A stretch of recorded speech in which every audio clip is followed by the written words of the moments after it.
Eu estou segurando aqui na mão 2 anéis, né? Na verdade, o segundo não é um anel, é um selo. O de cá é um anel, mas ambos têm a função de selar a carta. Exatamente. Claro. Um é como se fosse um carimbo e o outro você coloca em forma de anel. Aqui já é menos antigo, não é? Não, é período do primeiro século. É? Todos os dois são do primeiro século, da época de Cristo. E as moedas aqui? Todas são do primeiro século também. Essa, na verdade, é a dracma de prata. Foram 30 moedas dessa. Essa está mais bem preparada, né? Essa aqui está mais escurecida. São a dracma de prata. São 30 moedas dessa que Judas ganhou para trair Cristo. 30 dracmas de prata, como a Bíblia coloca. E você tinha outras moedas de bronze.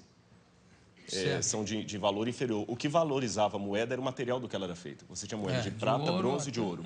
Não é isso? E aqui, bom, não dá para a gente pegar coisa por coisa, mas aqui são uma pá... Na verdade, é uma chave... Aqui é um pente, ou não? Uma chave. É uma chave? Uma chave romana. Uma chave romana. O tamanho da fechadura. Então você tem chave... Pá!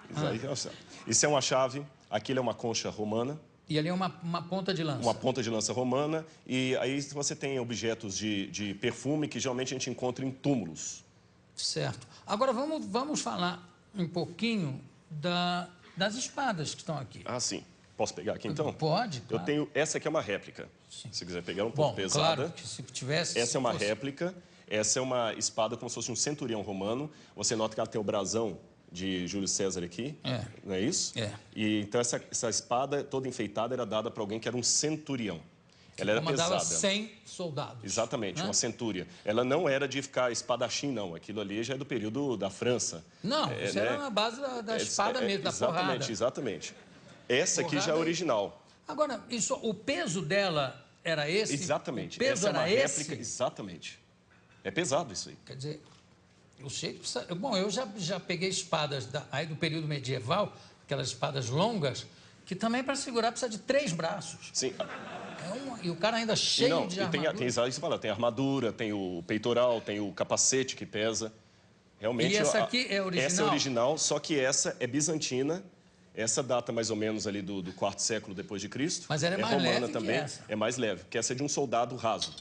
Ah, porque era por peso? Era por peso, exatamente. Então era imperador então, lá, se é por peso... Para o sujeito chegar a esse nível aqui, tinha muitos pesos a passar, viu?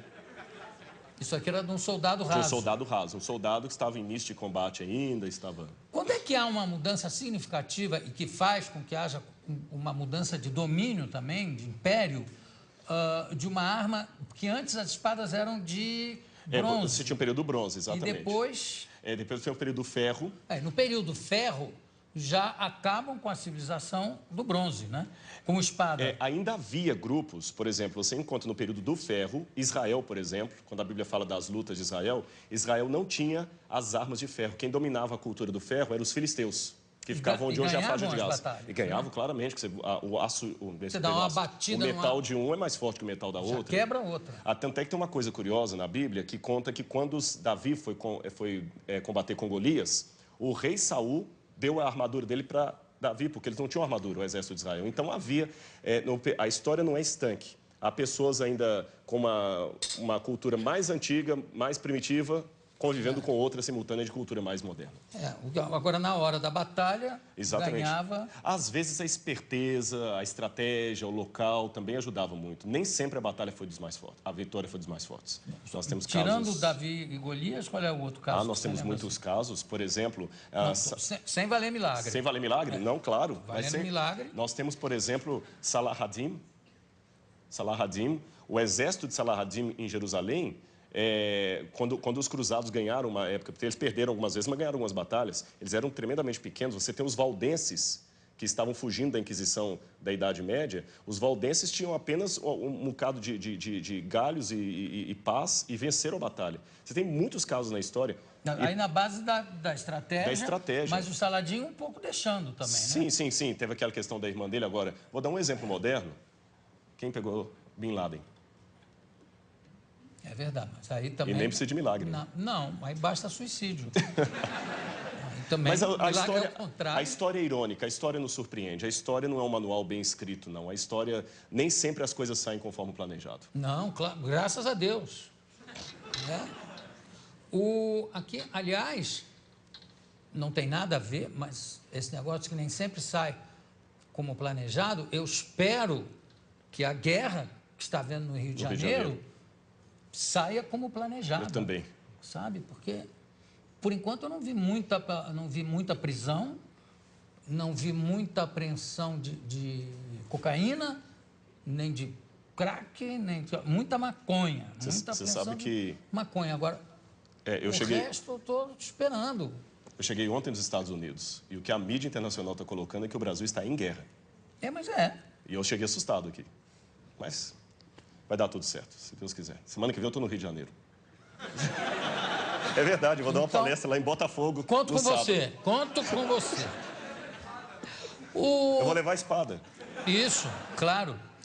Vamos falar Parece que só foi encontrada uma ossada de um crucificado. De um crucificado? Uhum. E como é que ele estava o quê? Sem buraco, sem furo nas mãos? Não, foi... Que amarravam os braços também, né? A questão do amarrar hoje está sendo questionado, porque não temos nenhum relato antigo que menciona isso. Foram as reconstituições renascentistas que falavam disso, mas nós não temos nenhum relato romano que amarrava os crucificados. Tudo bem, mas esse que encontraram? Esse que encontraram foi o seguinte: depois da Guerra de 6 Dias em Israel, em 1968, a Guerra de 6 Dias em 1967, eles estavam fazendo uma terraplanagem num bairro no subúrbio de Jerusalém chamado Givat HaMevitar.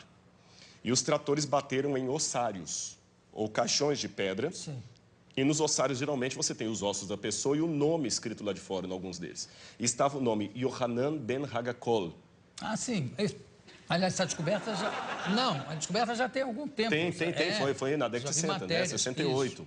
Então, quando eles pegaram, eles abriram o ossário e perceberam que havia algumas coisas curiosas. O fêmur estava quebrado e no calcanhar havia um cravo romano fixado ali. Foi o único que encontraram. Então, a partir daquela ossada ali, eles fizeram um levantamento legístico de como seria a posição de um crucificado na cruz. E é bem diferente do que a gente imagina claro. Das reconstruções medievais. E o sofrimento de Cristo ficou de uma maneira muito mais dantesca, a visão arqueológica e eu até diria legística, porque foram médicos de medicina forense que fizeram reconstituição da causa morte. E o negócio de cravo na mão não tem?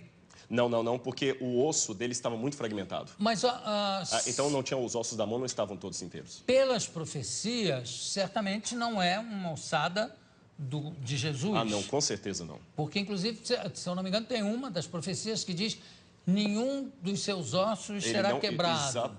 E não conhecerá a corrupção. E nós temos evidências. Eu sei que muitos historiadores hoje negam a ressurreição de Jesus, pensam que é uma teologia, mas eu digo, com base histórica, a ressurreição de Jesus aconteceu e nós temos muitos elementos históricos para afirmar isso, a despeito do questionamento de muitos historiadores. Mas sobre a ressurreição? Sobre a ressurreição.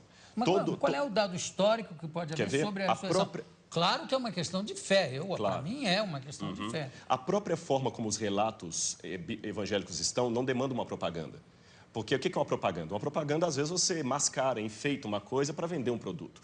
Aqueles discípulos estavam, em primeiro lugar, sofrendo perseguição e abuso por causa daquilo. A ressurreição era uma única doutrina da antiguidade que ninguém aceitava. Eles aceitavam a história de Platão, que a sua alma ia para o Éon, podia aceitar a história de Pitágoras, que você transmigrava a alma de um corpo para o outro, ou então ficar com os epicureus, que morreu, acabou. Mas ressurreição... A reencarnação exatamente, a transmigração de almas está ali perto. Exatamente, alguns judeus aceitavam a reencarnação. Agora, ressurreição era uma coisa que ninguém comprava essa ideia. E outro, na época, pelo machismo... Mas isso, desculpa, mas isso não é uma prova histórica. Sim, mas a forma como os evangelhos foram descritos é interessante. Eles quebram todas as regras de propaganda. Quer um exemplo? Porque para eu saber se é histórico ou não, lembremos, história não dá para levar ao laboratório e repetir o processo. A forma como tratamos a história é diferente. Você olha um documento, e o que você considera uma prova histórica? Como ele foi redigido? Ele foi redigido de uma maneira histórica, com E, ou uma maneira de propaganda, ou uma maneira real. E os evangelhos, por exemplo, eles mostram que a primeira testemunha de Jesus ressuscitado foi Maria Madalena, que era mulher. O testemunho de uma mulher não era válido. Se eles quisessem vender uma teoria, eles colocariam que os homens viram Jesus, e não as mulheres, porque o testemunho de uma mulher não era válido. Segundo, o fato de Jesus ressuscitar no terceiro dia. Para o judeu, até o terceiro dia, você podia ter um coma e voltar. Interessante que Jesus ressuscita depois do terceiro dia, ele estava realmente morto. Outro detalhe... Mas ele não ressuscita com o mesmo corpo que ele morre, né? Mas é um corpo chamado glorificado. corpo glorificado, Mas corpo ele tinha luminoso. algo tangível. Tanto é que quando ele aparece para Tomé, o famoso São Tomé, o incrédulo, ele fala, Tomé, veja que sou eu, porque um espírito não tem carne e osso, toca nas minhas feridas. E depois ele pergunta, o que vocês têm para comer? Eles tinham peixe e favo de mel, e ele come com eles. Então é um corpo glorificado, é uma questão de fé, é claro, mas tem uma continuidade com um corpo humano. Não, tudo Agora, bem, mais mas que isso, tudo isso, desculpa, eu sou uma pessoa de fé, não é? Entendi, Estou claro, aqui fazendo um pouco o advogado dele, que é o seguinte, tudo isso foi muito mexido e remexido na Idade Média, no primeiro imperador católico, Constantino. né? Constantino, inclusive as datas de carnaval, diz tudo para conjuminar, para juntar com as datas de feriados. Exatamente, pagãos. E também ele foi um pouco copydesk dos evangelhos, que tem uma opção de outros evangelhos que ele é que resolveu que não valiam. Na verdade, quando a gente trabalha isso, a gente trabalha com a crítica textual. A crítica textual se vale de documentação anterior a Constantino. Então, nós temos fragmentos do Evangelho de João, por exemplo, John's Highlands, que data do ano 150, 170 antes de Constantino. Outro detalhe, Constantino era analfabeto. E os evangelhos apócrifos que começaram a surgir, os famosos aí, com todas aquelas histórias, eles não foram aceitos no cânon. E até contrário à decisão de Constantino, que Constantino queria que eles entrassem. Esse é um detalhe curioso da história, não foi ele que selecionou 4. Constantino não tinha cultura teológica, ele, o homem era analfabeto. Constantino permaneceu pagão até o final, ele pretendeu ter se convertido. Um político fantástico. E um último detalhe, nós temos uma informação que me chama a atenção. Flávio Josefo, um historiador judeu do primeiro século, que não era cristão, ele escreveu, Jesus Cristo, houve um homem, no grego está ginestai, um homem chamado Jesus, que foi crucificado, morto por Pôncio Pilatos, e segundo os seus discípulos, ressuscitou no terceiro dia e apareceu a muitos. Flávio Josefo nunca se converteu ao cristianismo, era um historiador judeu, e ele dá esse depoimento que a ressurreição era algo testemunhado. Esse texto é tão importante que alguns críticos falam, não, foi copista cristão que interpolou, que copiou. Porém, todas as cópias de Josefo que nós temos, inclusive uma cópia, uma tradução para o árabe, feita por muçulmanos, contém esse trecho. Então, do ponto de vista da crítica textual, é um texto autêntico, original de Josefo, também testemunhando a ressurreição. Claro, eu não duvido a autenticidade dos textos. Eu duvido, em alguns casos, do testemunho em si. Quer dizer, não, eu vi, eu tive. É um testemunho, está lá escrito que ele viu e que ele teve, mas que ele esteve mais... Agora, tem uma coisa que é bom, eu gostei de você ter falado uma coisa. Na Idade Média, se acrescentaram muitas lendas. Esse é que é o problema. E o pessoal confunde as lendas com o que está na Bíblia. E só um detalhe com relação ao testemunho. Quando a pessoa dá um testemunho vendido, ela vai ganhar alguma coisa. O que os apóstolos ganharam com aquele testemunho? Pedro morreu crucificado de cabeça para baixo. Paulo degolado. Então, quanto tempo demorou a mentira? Essa que é a questão. Eles não ganharam nada, só ganharam perseguição. Então, das duas, uma. Ou aquele pessoa era muito doido, ou ficaram tão extasiados com aquilo que preferiram morrer a negar o depoimento que eles estavam. Se fosse uma mentira, eles tinham pulado fora. Ninguém ia ficar com Cristo até o final. O único que traiu foi Judas. Os outros ficaram, e até hoje a história está aí, e nem a modernidade conseguiu matar essa brilhante história da ressurreição de Jesus. Bom, claro, porque eu acho que, aí, de novo, eu acho que é uma questão de fé. Né? Se você acredita, acredita. Se você não acredita, não adianta. Eu acho que não se pode provar a fé, graças a Deus, não se pode provar a fé cientificamente, não tem como. Concordo, exato. Agora, e tem as lendas, tipo aquela que diz que Jesus, depois que ressuscitou, reuniu os discípulos, subiu numa pedra e disse, foi subindo enquanto dizia, adeus mundo, de 1000 passarás, 2000 não chegará. a 2000 não chegarás. E subiu. Eu queria saber como é que fica isso rimando em hebraico ou em aramaico. E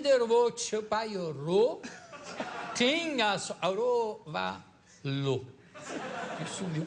Algumas palavrinhas em aramaico ficou o pezinho dele marcado. Exatamente. Marcado na rocha. Você sabe que lá em Jerusalém tem isso por causa dos muçulmanos, que os muçulmanos falam que Maomé, quando foi assunto ao céu, deixou as marcas da mula dele lá no domo da rocha. Agora, mas as pedras eram muito moles. Muito moles. Agora, é importante, Jô, a gente ter bem claro isso. Concordo, é uma questão de fé, mas a fé é racional. Porque senão eu posso... Essa frase é a maior antifrase que eu já ouvi aqui na minha vida, Rodrigo. A fé é racional. Ela é racional, porque senão ela não é fé, é fideísmo. Você é um craque, realmente. Parabéns. Obrigado. Você vai ter que voltar aqui para a gente conversar mais. Obrigado. Porque eu adorei. Claro que eu não sou Judas, não vou pegar 30, mas umzinho eu vou. Eu conversei aqui com o Rodrigo Pereira da Silva. Também adorei. Temos muito o que falar. Eu posso dar só o telefone se alguém quiser visitar o museu ou conhecer, pegar o livro? Acho que falta de fé. Concentra que todo mundo vai saber. Aí é fideísmo. Qual é o telefone? Pode Olha, dar. se alguém tiver interesse no livro, no conhecer lá, é 0300 789 1111. 0300 789 1111. Tem o livro e tem outros materiais também de arqueologia que você pode ter lá. Yara, põe o telefone embaixo, por favor. Assim. E claro que fica para mim o único mandamento realmente que fica, o mais importante de todos é amai-vos uns aos outros, como eu vos amei. Porque se fosse isso, não tinha guerra, não tinha... Concordo. Né? Exatamente. Mas, enfim...